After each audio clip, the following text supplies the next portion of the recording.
From Red Zone Weather in Bruton, Alabama, with meteorologist Spinks Megginson. A severe weather update starts right now. Snow on the way for Tuesday. We have a winter storm warning in place for all local counties across South Alabama and Northwest Florida. Significant disruptions expected on Tuesday into Tuesday night from what could be a potentially historic snowstorm for part of our local area. Hope you're having a nice Monday night. It's a cold night across the region. Temperatures going to dive into the low 20s and upper teens farther inland. But we do have a significant situation on the way for tomorrow in terms of this potentially significant snow across the local area and the potential for freezing rain. A winter storm warning in place for all local counties, no matter where you are across South Alabama and Northwest Florida. You are under a winter storm warning, and basically from East Texas through Louisiana, southern Mississippi, all of South Alabama, Northwest Florida, and the Florida Panhandle, along with the southern half of Georgia and part of South Carolina under this winter storm warning as an area of low pressure in the western Gulf set to move to the east. And on the north side of that, we are going to be in the zone where we could have quite a bit of snow on Tuesday. And so let's talk about who's involved in the warning in Alabama and Northwest Florida. The pink counties are a winter storm warning. And if I call your county out, you're under a winter storm warning. And this is valid through 6 a.m. Wednesday. And so starting tomorrow morning at 6 o'clock, ending 6 a.m. Wednesday. Choctaw, Washington, Clark, Monroe, Wilcox, Conecuh, Escambia, Baldwin, Mobile, Covington, Butler, Crenshaw, Lowndes, Montgomery, Bullock, Macon, Lee, Russell, Barber, Pike, Coffee, Dale, Henry, Houston, Geneva counties, all involved in the winter storm warning. Same thing in Northwest Florida and the Florida Panhandle. Escambia, Santa Rosa, Okaloosa, Walton, Holmes, Washington, Bay, Jackson, Calhoun, and Gulf counties, all involved in that winter storm warning. In central Alabama, this is a winter weather advisory. Conditions up here are not as favorable for snow. You still may get some in parts of Sumter, Greene, Hale, Marengo, Perry, Dallas, Bibb, Chilton, Autauga, Elmore, Coosa, Tallapoosa, Clay, Randolph, and Chambers. And so this is a winter weather advisory, winter storm warning for us to the south, and we have an ongoing extreme cold warning for all local counties. That's because we're going to have the potential for single-digit wind chills, I should say, and that's in place for tonight in the overnight hours. And so very cold conditions again tonight. Those overnight lows down in the teens farther inland. These are the air temperatures, what you'll see on the thermometer, and 20s for most of us. You factor in the wind, you get those wind chill numbers that will be in the teens across the region. So a very cold night ahead of the potential for snow. And we'll look more in detail at these snow totals in just a moment. But I want to skip ahead and show you the projected radar, because this is going to be a situation that sets up in the overnight hours to our west. That look is valid at 5 o'clock in the morning, and we'll be watching the system to our west in Louisiana as it moves towards us. That look is valid at 9 a.m. And let me just say, this model has not done a good job noting all this. This would be snow. So where you see rain on the north side of this white snow zone is actually snow. So just keep that in mind. This is not rain, this is snow. And it would be snow across all of South Alabama and Northwest Florida as this system comes through, with the potential for freezing rain down around the Northwest Florida coast, extending down into the Florida Panhandle region. And so a significant disruption across the Deep South on Monday in terms of travel. Once precipitation starts in your location, wherever you may be across the region, you do not want to be out driving in this mess. And we could have scattered snow showers as early as 6 or 7 o'clock in the morning. This is at 6 or 7 o'clock, advancing to 10 o'clock tomorrow morning. Snow moving in, and again, all the green up here would be snow in addition to this properly coded white zone. And look at that. A rare day indeed. 2 o'clock tomorrow, we could have snow in progress across the region, with heavy snow being possible across the southern part of our local area. We could get upwards of 2, 3, maybe even 4 inches of snow from the Alabama beaches up to perhaps even as far north as the US Highway 84 corridor. And so a significant snow event on the way as we get into Tuesday and Tuesday night. By the time we get to 2 a.m. Wednesday morning, all the precip should be to our east, but keep in mind, road conditions will be hazardous even into Wednesday morning. We note that Alabama Governor Kay Ivey and Florida Governor Ron DeSantis have declared states of emergency valid for Tuesday and Wednesday. And so if you can, stay off the roads once precipitation starts in your area. This shows us when we're expecting the whole thing to kick off to our west in parts of Mississippi and Louisiana. It's going to be overnight tonight when this whole mess starts, potentially as early as, say, 5 or 6 in the morning for places like New Orleans, and then it's going to translate to the east in the morning hours on Tuesday and come in here most likely as a situation where we see snow across much of the region, but some of it may be in the form of sleet or freezing rain, specifically down around the coast. But again, kicking off in the morning hours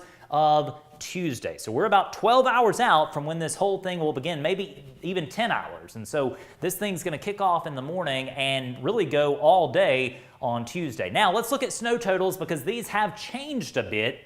If you remember in last night's live video, this greater snow band area was a bit farther to the north, but what we've done is shifted a bit to the south today because most of the guidance, nearly all the guidance in fact, is showing heavier snow back to our west and kind of tapering off a bit as it gets into our area. Now when I say tapering off, they may get upwards of 8 inches of snow in parts of Louisiana and areas near Lake Pontchartrain, Baton Rouge, and New Orleans. 8 inches of snow. That would go down as one of the all-time highest snow totals in Louisiana on record. 3 to 5 inches of snow expected for places like Biloxi and Pascagoula. Same thing in Mobile. 2 to 4 inches of snow. 2 to 4 inches of snow for Pensacola. Places like Bruton, Jay, Century, Loxley, Daphne, Fairhope. Same thing over in Crestview and places near Florella. 2 to 4 inches of snow.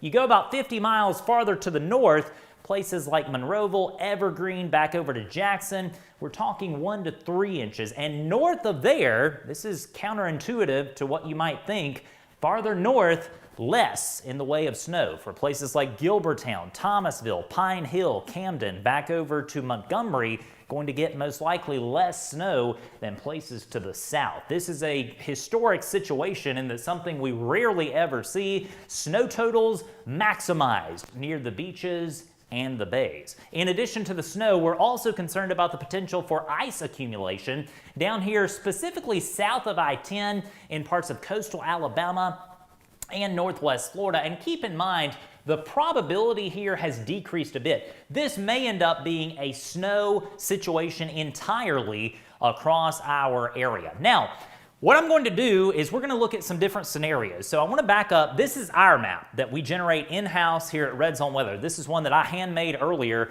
and these projections are from me.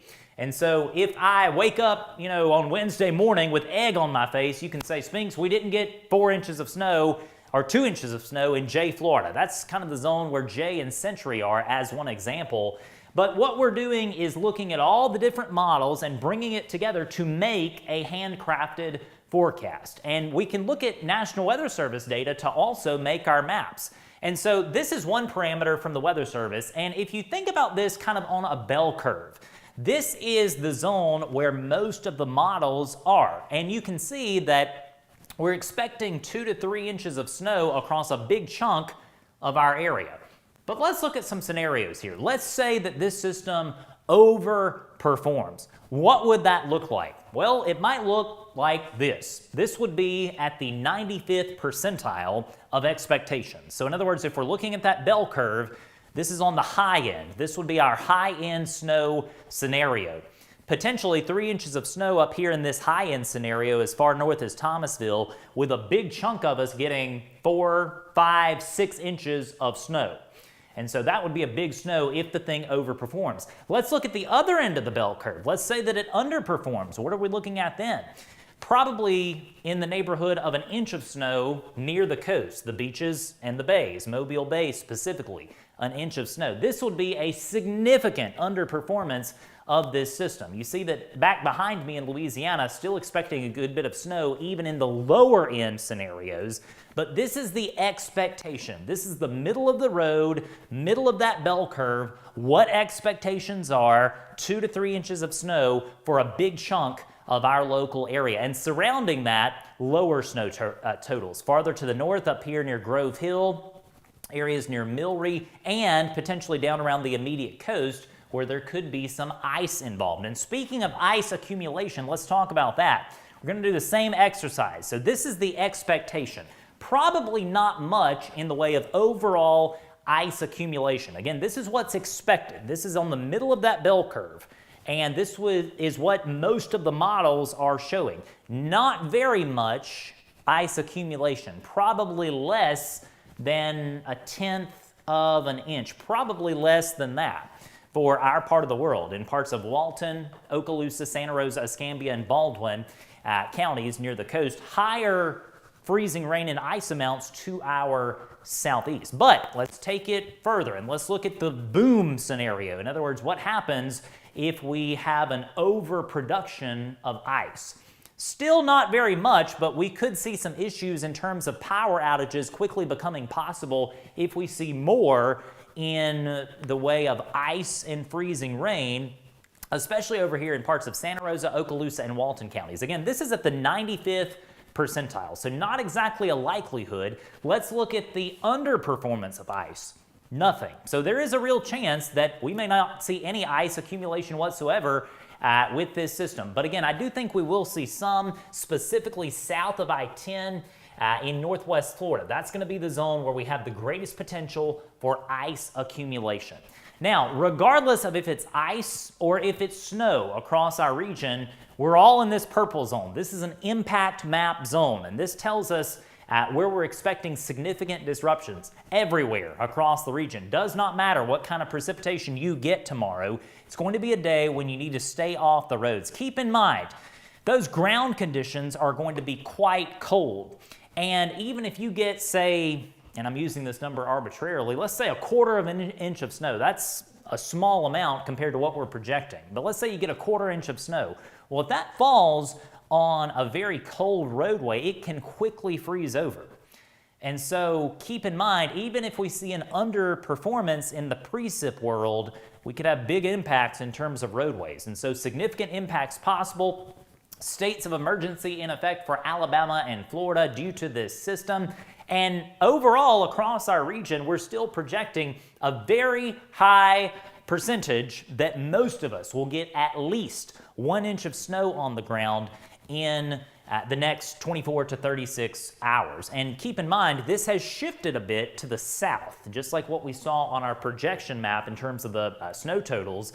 Higher chances of 1 inch, of snow farther to the south. We're also seeing an uptick in the way of ice accumulation being possible in the Florida Panhandle region, specifically near areas like Panama City, Port St. Joe, Apalachicola, Weewaa-Hitchcock, also areas near Bluntstown, Tallahassee as well, could have some significant ice accumulation over specifically in the Florida Panhandle, Bay, Gulf, Franklin counties, farther to the east as well. For our area, it's a lower end chance of any significant ice accumulation. Again, I think there's a real chance it's all going to be snow across our region. And so that would be a better case scenario to hopefully help mitigate the potential for power outages. But especially where you get ice accumulating, power outages are quickly going to become a concern. So kicking off tomorrow morning, most likely a significant snow event across South Alabama and Northwest Florida. Freezing rain not out of the question. And like we've cautioned over the last few days, we could see more in the way of freezing rain or less, depending on exactly what happens tomorrow. That really doesn't matter too much because the impacts remain the same. Significant disruptions to travel, likely. Don't travel if you don't have to. And I will say that this is going to be a deal that potentially could last into Wednesday morning in terms of those travel impacts. We are going to get above freezing on Wednesday, but I do think specifically in the morning hours of Wednesday, a lot of local roadways are still going to have hazardous conditions around. And then in the afternoon hours, we probably will get a good bit of improvement. And there may be some that still have roadway issues going into Wednesday night and early Thursday morning. We'll be well into the 40s by Thursday afternoon, and road conditions should substantially improve. By the weekend, we'll be in the 60s, so that's certainly something to look forward to. If you're ready for some warmer weather, we got it coming as we get into Sunday and Monday of the upcoming week. Rain possible a week from today. That won't be snow, that will be rain. Big snow possible on Tuesday. First time I've ever had a 90% chance of snow in the forecast, and it's coming tomorrow on Tuesday. So again, a big snow possible. Let's talk about a few housekeeping things this evening. I do want to shift gears for a second. I talked to Ryan Campbell, who is the CEO of Escambia River Electric Co-op earlier today, and I happened to get this image. This is from Rachel Mars in Pensacola, Florida. She said that snowplows and sand trucks were being staged at University Mall in Pensacola, things you don't see every day. And again, that was in Pensacola near University Mall, right there near the new Jim and Nick's barbecue, right there near the intersection of North Davis and Creighton Road, and certainly something you don't see every day. I thought that was interesting that we got folks staging. And going back to Ryan Campbell at EREC, he let me know that we have already got crews out in the field, staged and ready to return power as quickly as possible. And again, that's EREC coverage area, which is right here in the northern part of Santa Rosa and Escambia County there in Northwest Florida. EREC is one of our Red Zone Weather sponsors, and we certainly appreciate their support. But I was very encouraged to hear that we've got power co-ops all across the region, not just EREC, Southern Pine as well, ready to get the power back on if we do have significant power outages that become possible due to this event. And so that's encouraging to me. By the way, I can't forecast power outages. It depends on exactly how much ice accumulation happens and if that affects power lines and that sort of thing. And so there's really no way to forecast that in advance. Another thing that I thought was interesting that I got from Haley Lynham, this photo was sent to me this afternoon, and this guy has the right idea. This is Brooks Lynham, and this was in McCullough, Alabama, which is in Escambia County, just north of Atmore. He's got the right idea because this is an important point.